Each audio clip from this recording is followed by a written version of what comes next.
Nouveau numéro de votre émission Duel, vous le savez, cette émission a pour mission d'éclairer la lanterne de l'opinion sur différents sujets d'actualité dans tous les secteurs de la vie nationale, dans tous les domaines.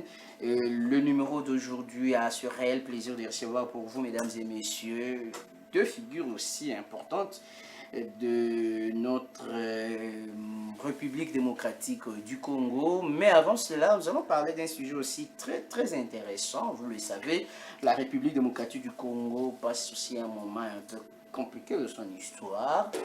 La crise un peu ça et là, mais il y a des processus UDP qui ont été lancés à travers le pays, à travers le monde, pour trouver des solutions à cette crise que connaît notre pays. Où en sommes-nous? On va essayer un peu d'évaluer à notre manière, mais analyser surtout les contenus, la quintessence de tout ce processus. Alors pour en parler, je suis avec M. Christian Moleka, vous le savez, c'est une figure très remarquable de notre pays. Il est politologue et c'est avec lui que nous allons échanger autour de cette thématique. M. Christian, bienvenue. Merci. À Duel. C'est pour la première fois, mais je pense que ça ne sera pas pour la dernière en tout cas. Je l'espère autant en tout cas. Merci pour l'invitation. De l'autre côté, nous avons Smith Mbama. Lui, il est politique, communicateur du MSC, de l'honorable Laurent Batoumona, parti membre de l'Union Sacrée. Smith, bienvenue. Merci beaucoup, monsieur Jean-Sar Mikanda. Alors, j'ai un plateau de nouvelles figures pour cette émission, mais je pense qu'ils seront toujours là de temps en temps. Et Laurent Batoumona siège au présidium de l'Union Sacrée. Tout à fait. L'autorité morale, rappelons qu'il est président du regroupement AAP et nous sommes membres de l'Union Sacrée. Voilà. Vous soutenez la vision du chef de l'État? Tout à fait. Nous soutenons la vision du chef de l'État. Nous sommes là pour soutenir non seulement la vision et les actions du chef de l'État. Très bien. Monsieur Christian Moleka, vous êtes politologue, mais vous pilotez aussi une structure. Je me rappelle, il y a eu un temps, vous parlez de la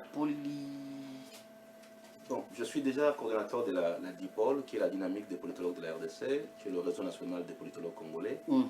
Et dans le cadre de la DIPOL, nous avons mis en œuvre le Politoscope. Politoscope, c'est un outil voilà, de monitoring du débat public congolais, notamment sur X, où nous monitorons de manière permanente le débat public. Et nous analysons les violences générées par le débat public à travers des rapports qu'on appelle des weekly reports. Alors, on va parler des différents processus de paix en République démocratique du Congo, justement pour trouver la paix dans beaucoup plus la partie est de la RDC. Vous êtes politologue, vous suivez de très près l'actualité. Nous avons appris que vous avez mis en place aussi une synergie. Est-ce qu'on peut en savoir un peu plus? Effectivement, dans notre pays, depuis pratiquement le début de l'année, nous avons commencé l'année un peu difficilement avec la situation à Goma et à Bukavu. Et depuis cette situation-là, beaucoup d'initiatives de paix ont été lancées. On peut penser d'abord à la rencontre de l'EAC, puis celle de la SADC, puis la rencontre conjointe EAC-SADC, qui a généré une feuille de route, qui a désigné des facilitateurs, aujourd'hui 5, puis presque l'alignement entre la démarche de l'Union africaine de la médiation avec FOR, qui a remplacé le président angolais, qui est maintenant en jonction avec la démarche de l'EAC-SADC. Vous avez la démarche de Doha qui est née pratiquement au mois de mars, le jour où la rencontre de Luanda a capoté, donc le même soir, Doha a commencé. Et vous avez à côté le processus de Washington qui est né et qui a un pendant économique avec le fameux Deal of Minerals dont on fait allusion. Et puis au niveau interne, on peut parler du pacte social, le processus de paix proposé par les évêques catholiques et SCC. Et sans oublier aussi la proposition des Martin Fayulu, effectivement, camp de la pâte. Pour essayer d'apporter, selon leur vision, également une dimension intérieure à la raison de la crise. Donc on a plusieurs initiatives qui depuis mars, fin janvier jusqu'à aujourd'hui, sont sous la table et sur lesquelles le Congo évolue. Maintenant, la question sur la synergie. Pourquoi nous avons créé la synergie? Nous, en tant qu'observateurs plus ou moins proches des questions politiques, nous étions intéressés sur les différentes démarches dans lesquelles le pays est engagé. Et nous avons remarqué qu'il y avait quelque peu un déficit d'information pour l'opinion intérieure sur certaines questions. Vous prenez par exemple le processus de Doha. Très peu de Congolais peuvent disposer d'informations sur ce processus. On a eu certes la déclaration de principe signée par les deux pays, on a eu le projet d'accord signé par les experts sur lesquels on peut d'ailleurs revenir, hein, sur les points intérieurs. Vous prenez les processus de Doha, tout le monde entend parler du processus de Doha, très peu d'informations y sortent également. Nous, en tant que société civile, nous nous sommes dit, pourquoi il n'y aura pas un débat public interne qui favorise une transparence et une redevabilité liées aux questions de processus de paix. Je rappelle quand même que nous sommes le 24 juin, que notre Parlement a clôturé sa session le 15 juin, sans qu'il y ait eu au niveau du Parlement un débat public, un débat soutenu sous les processus de paix. Et que nous sommes pratiquement à moins d'une semaine pour que nos ministres des Affaires étrangères signent l'accord de paix. Alors que les lois de notre pays, je parle, il y a un juriste en face de moi, la Constitution dit clairement, en article 214, que pour tout accord de paix qui a pour implication les finances publiques, le commerce, il faut que cela soit approuvé par une loi. Ça veut dire par un débat parlementaire soutenu, puis par l'adoption d'une loi. Or, le Parlement est fermé. Et à cette allure, le Parlement n'ouvrira que jusqu'au mois de septembre pour la session budgétaire. Nous, nous sommes un peu préoccupés. Voilà pourquoi on a mis en place une synergie. Et vous exigez à ce que les informations soient mises sur la place publique. Nous avons mis en place une synergie citoyenne pour la transparence des processus de paix et qui invite les différentes parties prenantes à garantir l'accès à l'information, la transparence et la redevabilité des processus de paix dans lesquels le pays est engagé. Très bien. Alors, je pense que l'opinion a suivi religieusement. Monsieur Mbama, Monsieur Christian l'a dit, le 27 juin prochain, à Kinshasa et Kigali, sous la médiation américaine, vont signer un accord de paix. Bon. Selon vous, en tant que politique, cet accord va-t-il affaiblir l'offensive des rebelles et ramener la paix, surtout dans la partie est de la RDC? Quelle garantie pouvons-nous avoir de cet accord? Merci beaucoup. Il est de mon devoir d'apporter une parole claire et responsable sur ces sujets parce que notre pays est en train de traverser une crise majeure. Aujourd'hui, le peuple congolais vit une crise persistante. Alors, les dialogues prévus, l'accord prévu le 27, moi je pense que ce n'est pas une faiblesse, hein, c'est pour sauver d'abord la population qui souffre. Mais nous partons en position de faiblesse. Hein. Non, là, ce n'est pas la population, ce n'est pas en fait la position de faiblesse. Parce que les chefs de l'État... Parce que nous n'avons pas su militairement vaincre l'offensivité. Bon, moi je pense que les chefs de l'État, quand ils s'engagent à quelque chose, c'est parce qu'ils mettent tous les batteries. Il met tous les moyens en marche. Alors, sur le plan militaire, sur le plan politique, on continue. Nous sommes en train de réfléchir. Nous avons dit, est-ce que nous ne partons pas en position de faiblesse? Est-ce que nous ne partons pas en position de faiblesse dans cet accord? Parce que militairement, apparemment, il y a une faiblesse. Là, vous pouvez le reconnaître. Ce n'est pas parce que vous êtes des unions sacrées que vous ne le voyez pas.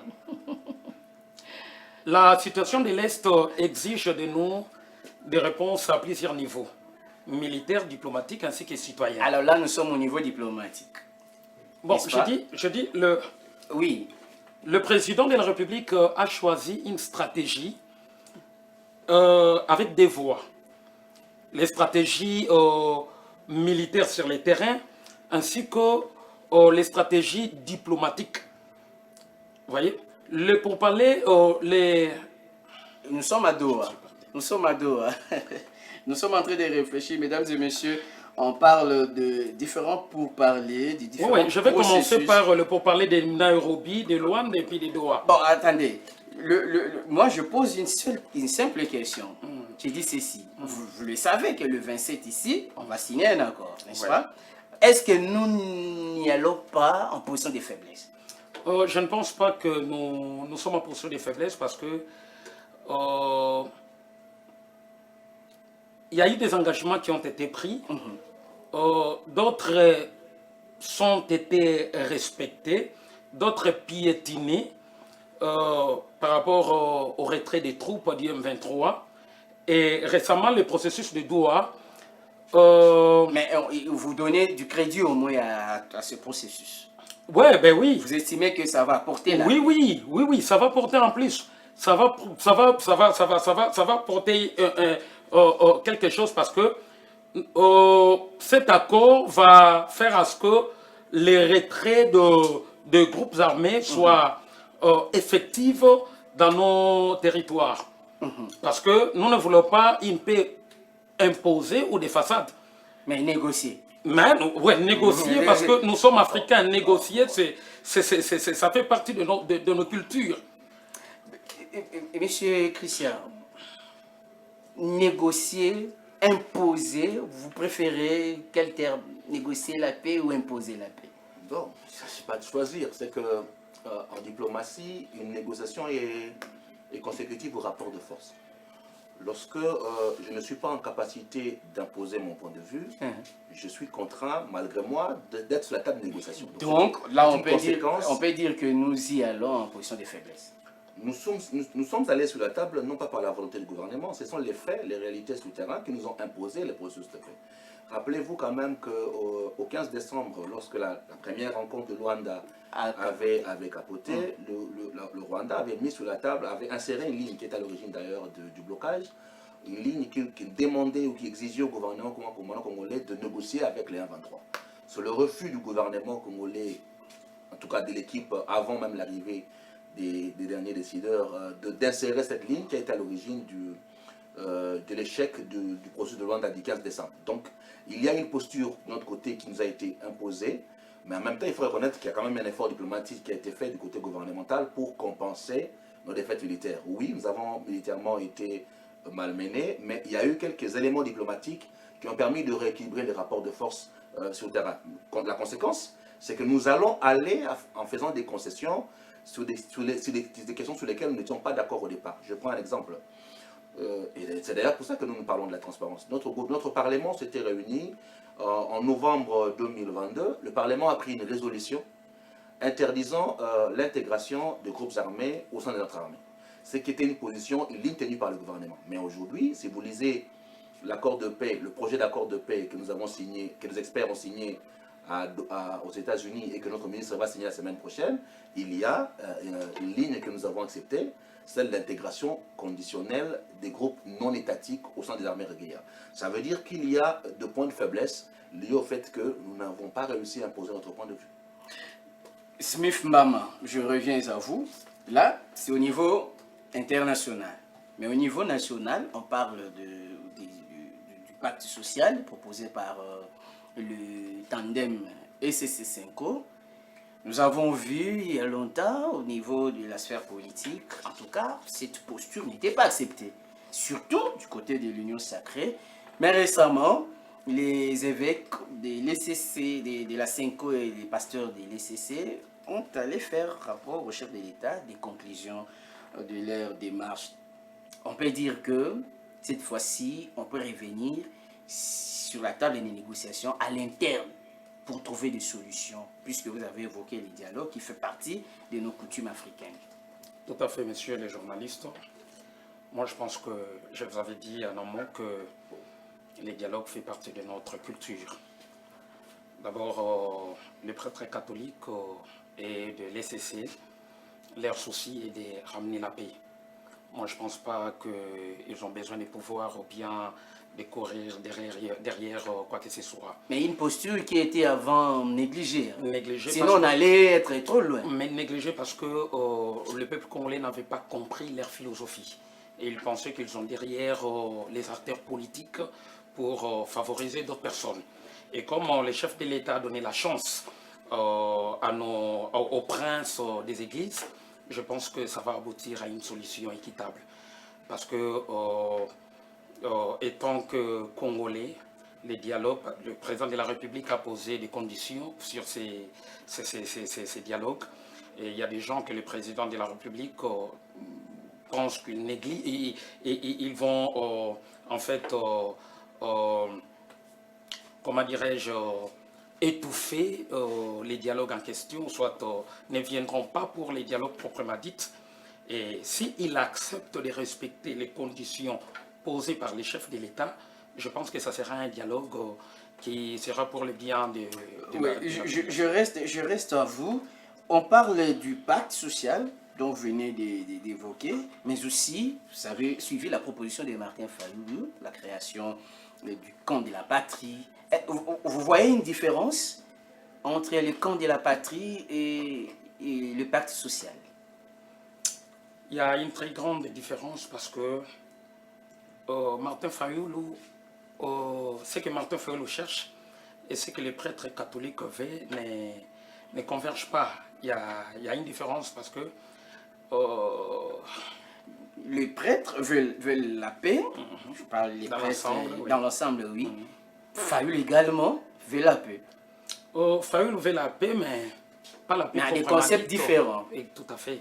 Pas la paix proprement dite, parce que Fayulu a échoué aux élections. Bon, on sait leurs soucis. Bon, il a jeté les galons du président élu. Hein. Ouais, et bon, jeter les galons, c'est la politique. Hein. Dans la politique, tous les moyens sont bons, mais jeter les galons, c'est trop dur. Il vient, on ne sait pas ce qu'il pense après. Vous ne faites pas confiance à ses propos? Faire confiance, c'est trop dur. Je sais qu'il est opposant. Quand les opposants, le président de la République a été élu... il faut être un peu souple.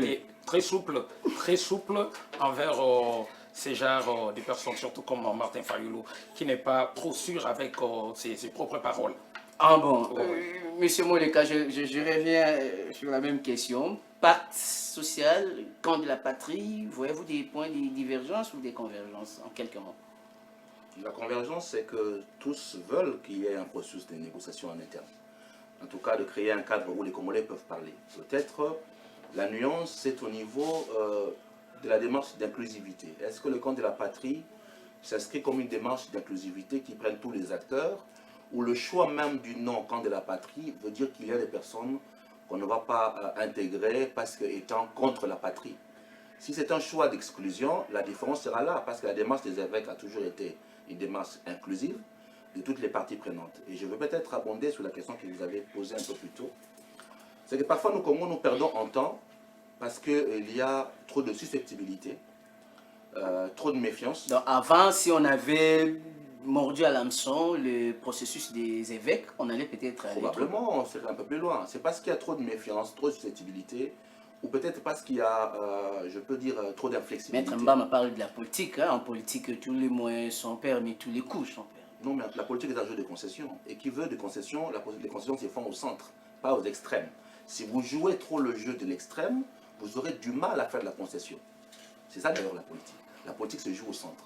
Et donc il faut savoir faire des concessions, d'être flexible pour permettre d'avancer. Lorsqu'on fait preuve d'inflexibilité sur certaines questions, eh bien on se met à dos, on se met le dos contre le mur, et parfois on est contraint malgré soi de revenir sur sa parole, et parfois ce n'est pas intéressant pour un politique de revenir sur sa parole. Donc notre vrai défi, c'est à la fois les concessions, mais c'est surtout de construire la confiance. Et je parle des méfiances. Voilà pour nous qui avons parlé des synergies, la confiance est un élément important. Or, la confiance est construite sur quoi? La confiance est construite sur la transparence, sur la redevabilité. S'il n'y a pas de transparence dans un processus, nous créons la méfiance, nous créons le doute, nous créons les rumeurs. Si nous voulons construire la confiance, il faut garantir la transparence, il faut garantir l'information. Parce que chacun peut interpréter, vous voyez, peut interpréter à sa manière la démarche des évêques s'il n'y a pas d'information. Je crois que le président a reçu les évêques. Je crois des échanges, peut-être qu'il y a meilleure appréhension des choses que ce qu'on entendait de loin. Les avis ont changé après maintenant. Parce qu'il y a échange d'informations. Donc la transparence est un élément important de confiance pour la gouvernance. Alors, Smith Mbama, on parle de... Je reviens sur l'accord RDC-Rwanda, tant voulu par Donald Trump, les États-Unis, mais d'aucuns pensent que c'est une manière de faciliter la cogestion des non-minérés avec le Rwanda. Vous, en tant que... Vous voyez ça un peu en tant que politique? Oui, moi je pense que, en tant qu'acteur politique, on est engagé au sein de l'Union sacrée. Est-ce que c'est une fenêtre qu'on a essayé un peu d'ouvrir au Rwanda pour maintenant avoir les mêmes mises sur nos minéraux? Ça s'est dit en tout cas dans l'opinion. Une fenêtre, je ne pense pas. Ça pourrait être un moyen pour garantir la sécurité de nos territoires. Parce que quand le président de la République a accepté en fait ces conditions, il n'est pas ignorant de tout ce qui va se passer. Quand il a accepté, il ne peut pas... Donc c'est win-win, gagnant-gagnant. Exactement, c'est win-win. Quand il a accepté, c'est parce qu'il a vu les intérêts d'abord de son pays. Parce que ça ne date pas d'aujourd'hui. Ce système a existé il y a longtemps. Donc venez, on va se mettre ensemble, nous vous donnons nos minéraux, vous nous donnez la sécurité en attendant qu'on se réorganise. Alors, dire que c'est au profit du Rwanda, je trouve ça un peu trop flou. Ça ne passe pas. Trop flou, vous voyez, trop flou. Parce que le chef de l'État étant que Congolais de père et de mère, excusez-moi bien que ce débat c'est révolu, c'est déjà révolu, ne peut pas accepter que le sol et le sous-sol de ces pays, de son pays, soit en faveur d'un pays qui nous agresse. Je ne crois pas. Donc cet accord sera au profit de la RDC et des États-Unis. Quand bien même ils ont des problèmes en interne entre eux, ils se disputent pour les minéraux, mais pour nous, on voit la sécurité de nos territoires. C'est ce qui prime avant tout. Nous parlons de processus de paix, M. Christian Moleka. La crise, vous le savez, elle est sécuritaire, mais aussi politique. Et vous estimez qu'à l'interne, c'est plus politique et qu'à l'externe, c'est sécuritaire ou c'est bonnet blanc, blanc bonnet?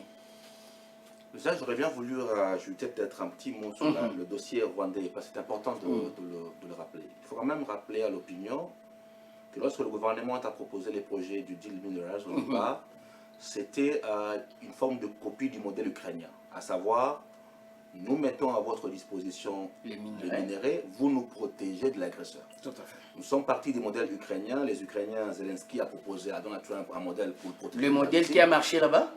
Il s'est encore en route, c'est pas encore terminé, mais à tout du moins les modèles c'était que nous vous mettons nos terres rares, parce que l'Ukraine est riche en terres rares, vous nous protégez de la Russie, vous donnez des garanties de sécurité, et en contrepartie, vous accédez aux minéraux. Et donc le Congo s'est inspiré du modèle ukrainien, en disant voilà, nous Congo, nous avons des matériaux critiques importantes pour la transition énergétique, vous les États-Unis, vous voulez sécuriser vos approvisionnements, protégez-nous contre le Rwanda. Et là où c'est quand même assez intéressant, c'est que nous avons proposé un modèle de partenariat entre nous les États-Unis contre le Rwanda. Les États-Unis nous mettent dos à dos en nous proposant un modèle où nous et Rwanda, nous devenons partenaires. Si nous avons mis en place la synergie, c'est entre autres parce qu'il faut apporter des éclaircissements sur cette question. Comment l'agresseur devient partenaire et que deviennent les victimes de Goma? Nous avons tous parlé ici de 9000 morts à Goma. Est-ce qu'il y a encore une justice pour les gens à Goma?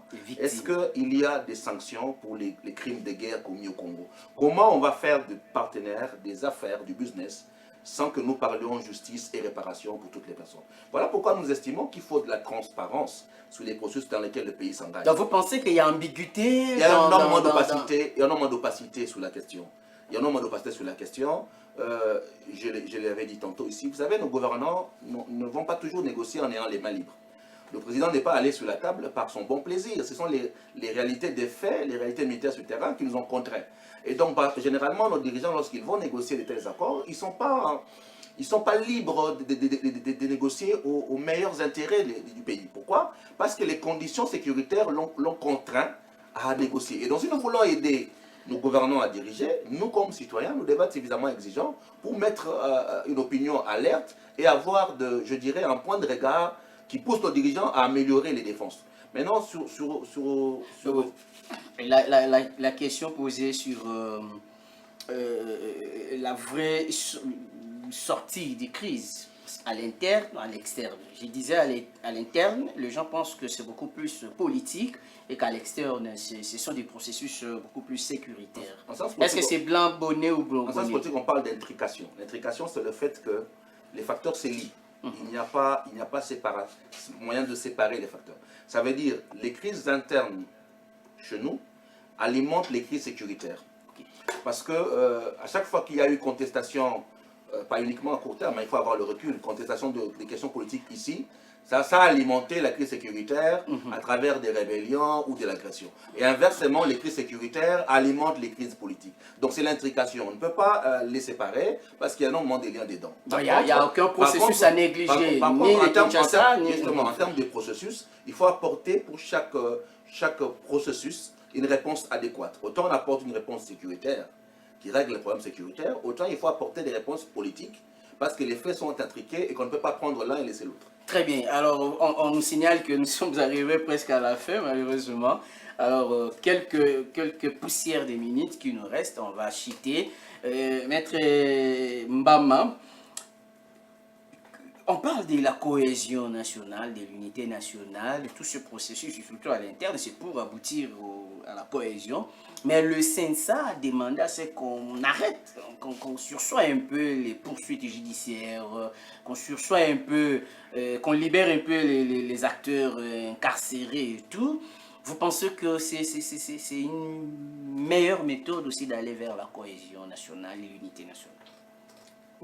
Moi, je pense que ceux qui sont incarcérés, on doit décrisper quand même les climats. Ils sont aussi très importants sur la scène politique. Et surtout, nous de l'Union Sacrée, nous voulons une justice équitable. Alors la CENSA, quand il exige la libération de prisonniers politiques, je pense qu'ils n'ont pas tort. Je pense qu'ils n'ont pas tort parce que, étant que Congolais, ils ont aussi à dire, ils ont aussi un coup de puce. Parce que nous voulons justement l'unité nationale. Exactement, parce que le président de la République a tendu sa main envers tout le monde. Il veut que tout le monde puisse participer à ces pourparlers, à ces dialogues. Mais ce n'est pas aussi favoriser l'impunité, hein, parce qu'on veut la cohésion nationale. Tout à fait. Parce qu'on veut la cohésion nationale, on ne peut pas favoriser l'impunité. Parce qu'il y a des gens qui sont incarcérés par viol, quand bien même il est politique.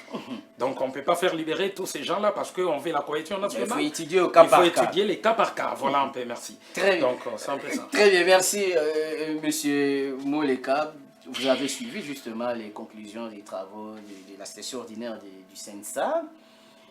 Est-ce que pour décrisper, il faut nécessairement mettre un peu en berne les poursuites judiciaires et puis la libération de certains acteurs incarcérés?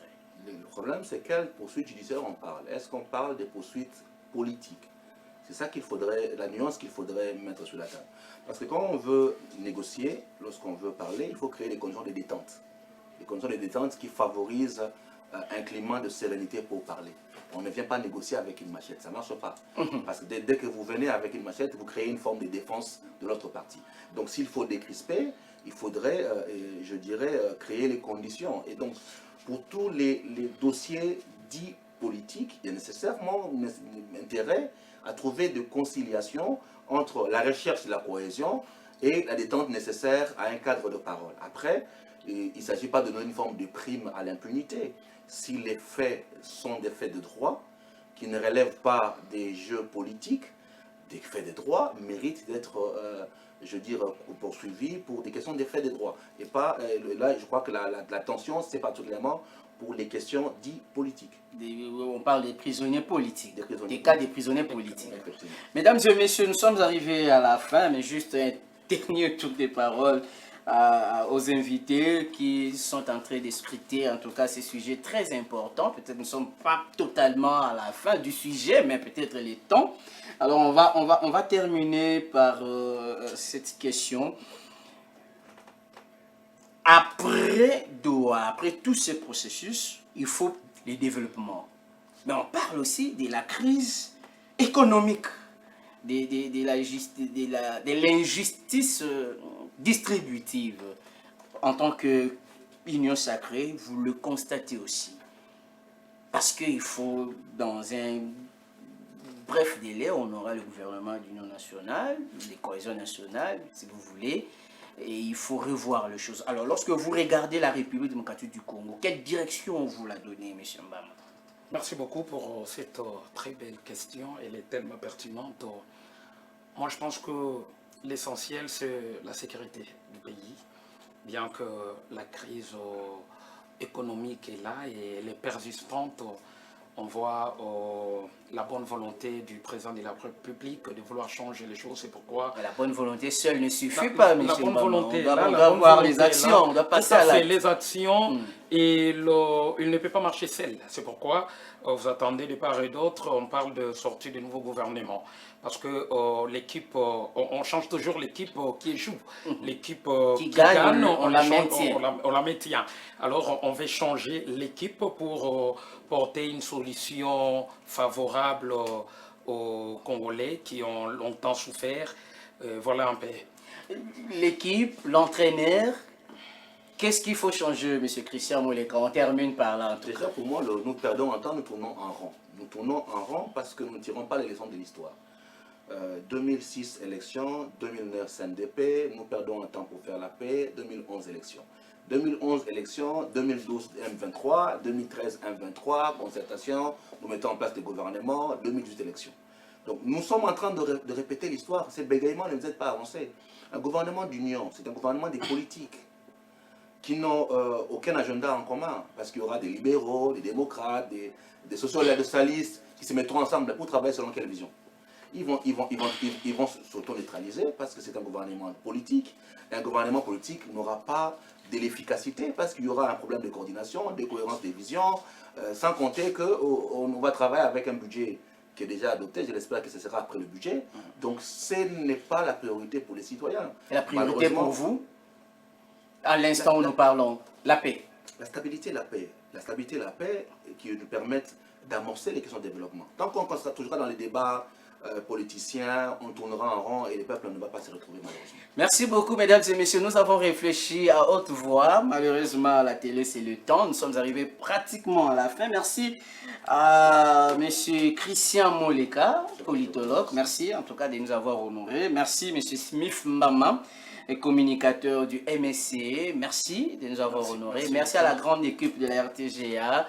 Liévin Katumba, 33 Chitenge, vous êtes tellement nombreux, Djibril Panzou, David Matoumele, pourquoi pas Guillaume Kakwende, vous êtes tellement nombreux, je vous dis un grand merci. Vous qui nous avez suffi de partout à travers le monde, votre émission est complètement terminée. Retrouvez-nous prochainement avec, si Dieu le veut, des nouveaux invités et avec une nouvelle thématique. D'ici là, portez-vous bien et bonne suite des programmes sur les antennes de la RTGA World. Au revoir. Merci.